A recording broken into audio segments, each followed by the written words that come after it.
Assalamu alaikum. This is Sharup Mujumdar welcoming you all to the English news from Btv Chattogram. Let's begin with the headlines. Chief Advisor Professor Mahmoud Yunus seeks cooperation of European Union to prevent mass disinformation spread about Bangladesh.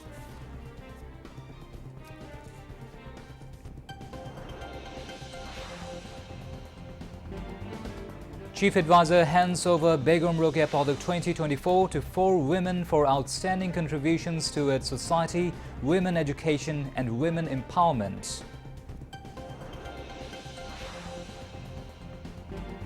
Maiden Foreign Secretary level meeting between Bangladesh and India since the fall of fascist Hasina regime held.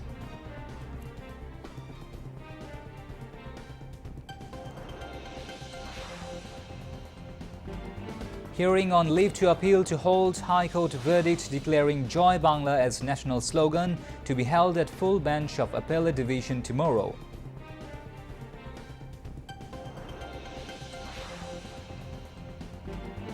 Anti-Corruption Commission and Judiciary turned into slaves of Sheikh Hasina during her regime, says Law, Justice and Parliamentary Affairs Advisor Professor Dr. Asif Nuzrul.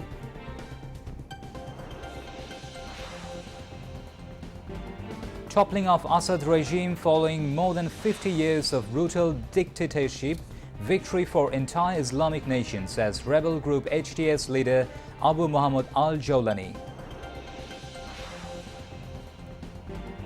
And Ireland women's team sweep the series, securing 4-wicket victory over Bangladesh in third and final T20 at Sylhet.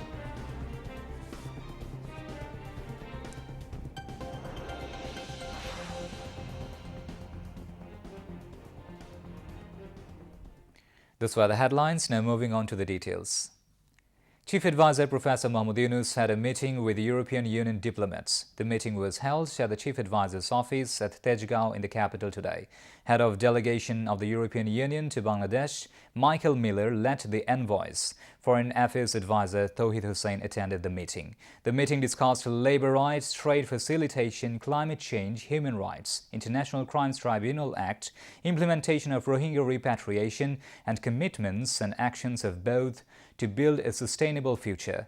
During the meeting, the Chief Advisor requested the diplomats to shift their visa center for Bangladeshis from Delhi to Dhaka or any other neighboring country. He said both Bangladesh and the European Union will be benefited if the visa office is shifted to Dhaka or any neighboring country. Chief Advisor Professor Mahmoud Yunus said disinformation is being spread about Bangladesh on a large scale. He sought the cooperation of the European Union to prevent this disinformation. Professor Yunus also briefed the EU delegation about the reform of the interim government and the election process.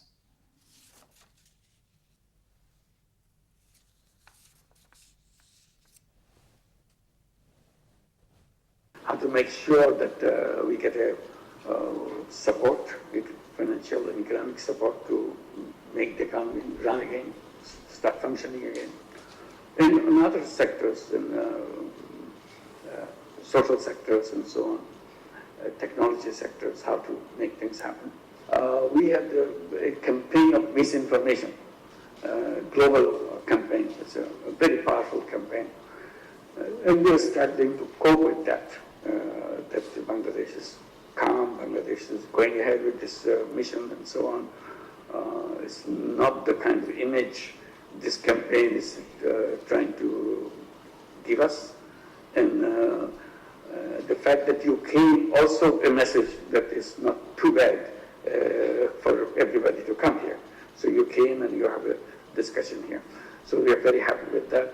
But we seek your support, how to deal with this misinformation, if you have any suggestions and anything that we can do to cope with it, because it's hurting us a lot in an international. When is the election? All said and done, we need an election. And particularly political parties are very interested in holding the election. We are also interested in holding the election. But I'm trying to explain to people every time I get a chance to do that, that when this interim government was created, the 2 responsibilities were assigned to them. One is holding the election, of course, because you have to transfer the power to elected government. 2, at the same time, reformed the whole apparatus of the nation and policies and institutions and so on. 4 women have been given Begum Rokeya Padak 2024 for their outstanding contributions towards society, women education and women empowerment. Chief Advisor Professor Mohammad Yunus handed over the awards at a program at Osmani Memorial Auditorium in the capital today. Central Women's University Vice Chancellor Dr. Perveen Hassan, founder of women's rights organization Nari Pokho, Shireen Perveen Haq, labor and women's rights activist Taslima Akhtar Lima and Bangladesh's first woman international chess master Rani Hamid received the award this year. Speaking on the occasion, the Chief Advisor Professor Mohammad Yunus congratulated the awardees and recalled the pioneering contributions of women in every field. The Chief Advisor urged the young people to share the biographies of the awardees. যারা পদক পেলেন তারা কি করলেন সেটা তো আমরা তরুণীদের জানানোর ব্যবস্থা করতে হবে। তো এটা যদি একটা দিনব্যাপী বা বিকালে এক সময় তারা যারা পদক পেলেন তারা এদের সঙ্গে ইন্টারাকশন করতে যেতে পারত, তাহলে এটাকে অনেক দূরে নিয়ে যাওয়া যেত। আরেকটা বিষয় আমার মনে হয় এই সুলতানের স্বপ্ন যেটা রোকেয়া দেখে গেছেন সেই সিরিজটাকে কন্টিনিউ করা এবং প্রতি বছর এই উৎসবে ওই দিন একটা পুরস্কার দেওয়া যার চিন্তা সবার চেয়ে সুন্দর চিন্তা হয়েছে, অদ্ভুত প্রচন্ড রকমের চিন্তা হয়েছে এবং সেটার নাম হতে পারে, আমি একটু নাম সাজেস্ট করছি, অন্যরা আরো নাম দিতে পারে, সুলতানের স্বপ্ন 2024, সুলতানের স্বপ্ন 2025। আমরা আবারও অভিনন্দন জানাচ্ছি যারা সারা জীবনব্যাপী তাদের কর্মকাণ্ডের মধ্যে এই সুলতানের স্বপ্নগুলো কাজে পরিণত করেছেন। আমার আরো বহু স্বপ্ন রয়ে গেছে, এখানে থেমে যায়নি। তারা আমাদেরকে এক পর্যায়ে পর্যন্ত নিয়ে এসছেন, সামনে প্রজন্ম আরো দূরে নিয়ে যাবে। প্রতি বছর আমরা শুনতে পাবো, জানতে পারবো যারা এই কাজে নিয়োজিত আছেন, যারা আজকে পদক পান নাই, পদকের কাছাকাছি এসছেন, তাদেরকে আমি অভিনন্দন জানাচ্ছি। এখানে যে আমরা আপনাকে দিতে পারলাম না তার মানে এই নয় যে আপনাকে সমাজ স্বীকৃতি দিল না। সমাজ এবছর দিল না, আগের বছর, সামনের বছর দেবে, পরের বছর দেবে। আবার পদকের জন্য আপনি কাজ করছেন সেটাও আমরা মনে করি না, আপনি নিজের কারণেই করছেন। কেউ আপনাকে এটাকে দিয়ে এই পদক পাবো সেই জন্য করবো এরকম কোনো কারণে আপনি করছেন, সেটা কারো মনে করার কোনো কারণ নেই। Women and Children Affairs Advisor Sharmin S. Murshid, Education Advisor Wahiduddin Mahmood addressed the program as special guests, while Senior Secretary of the Ministry of Women and Children Affairs Momtaz Ahmed delivered the welcome address. Taslima Akhtar Lima expressed her feelings on behalf of the award winners. At the end of the program, there was a cultural performance. The Chief Advisor enjoyed it sitting in the audience row. The Foreign Secretary level meeting between Bangladesh and India was held at the State Guest House, Podda, in the capital today. Earlier in the morning, Indian Foreign Secretary Vikram Misri arrived in Dhaka by a special flight of Indian Air Force to hold meeting with Bangladesh's Foreign Secretary Mohammad Jashimuddin. This is the first high-level meeting of the officials of the two countries since the fall of Sheikh Hasina-led Awami League government in last August. It is the first visit of Bikram to Bangladesh as Indian Foreign Secretary. He is scheduled to go back to Delhi tonight. The hearing on the leave to appeal to hold the High Court verdict declaring Joy Bangla as the national slogan will be held at the full bench of the Appellate Division tomorrow. The state side filed the appeal petition. A 3-member Appellate Division bench led by Senior Justice Ashfaqul Islam fixed the date today. In 2020, the High Court declared Joy Bangla as the national slogan following a writ in this regard. A Supreme Court lawyer filed the writ in 2017. Law, Justice and Parliamentary Affairs Advisor Professor Dr. Asif Nazrul said the Anti-Corruption Commission and judiciary turned into slaves of Sheikh Hasina during her regime. He said this at a program marking the International Anti-Corruption Day 2024 in the capital today. This year, the theme of the day is Uniting with Youth Against Corruption, Shaping Tomorrow's Integrity.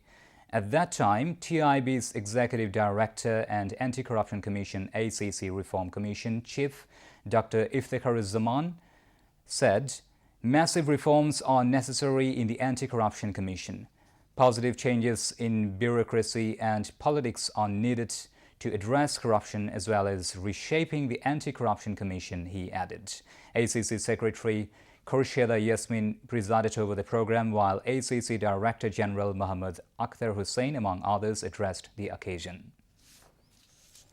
Dhaka Metropolitan Police DMP Commissioner Sheikh Sajjad Ali said 80,000 to 90,000 police force were recruited based on their political affiliations over the past 15 years. He revealed the information during a press briefing at the DMP Media Center in the capital today. The DMP chief apologized to the nation for the police's failure to act professionally and effectively during the July-August mass uprising led by students. The DMP commissioner also warned that action will be taken against the plaintiff or investigating officer of the case if they do business over the case. Claiming that the law and order situation in Dhaka is good compared to that in New York, he acknowledged that mugging incidents has recently increased in Dhaka. He said, everyone will not be arrested even if there are mass accused in the cases related to July-August mass uprising. Now, international news.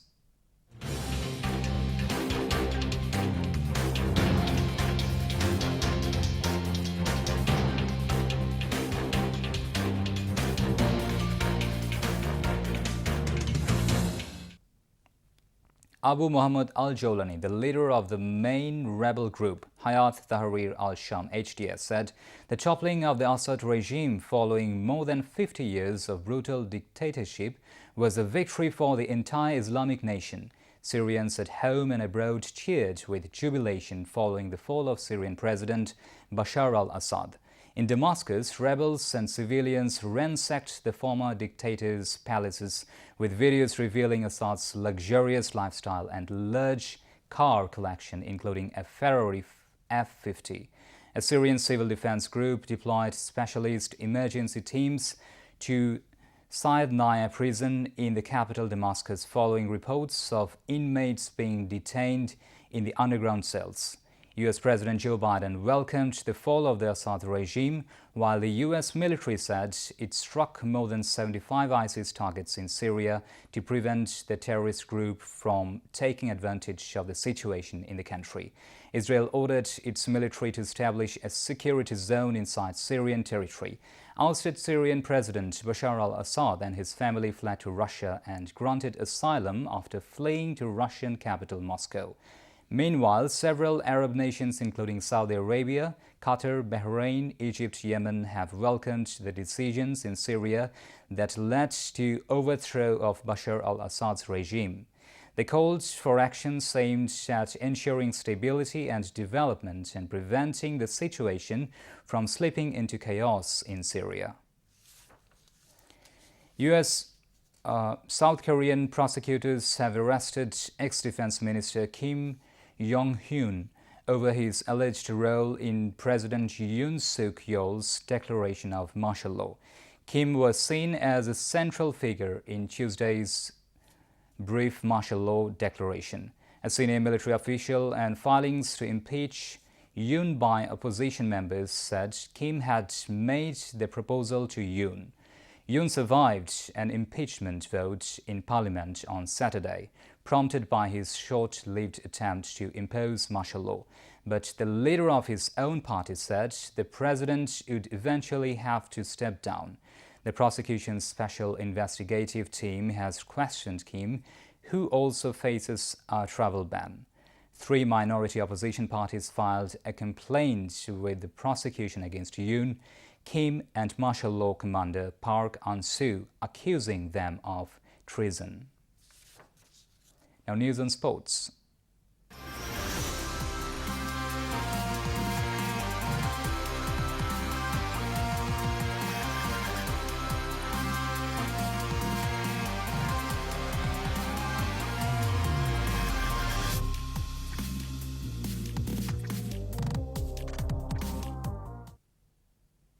cricket. Ireland women's team whitewashed Bangladesh in three-match T20 international series, securing a 4-wicket victory in the third and final T20 at the Sylhet International Cricket Stadium.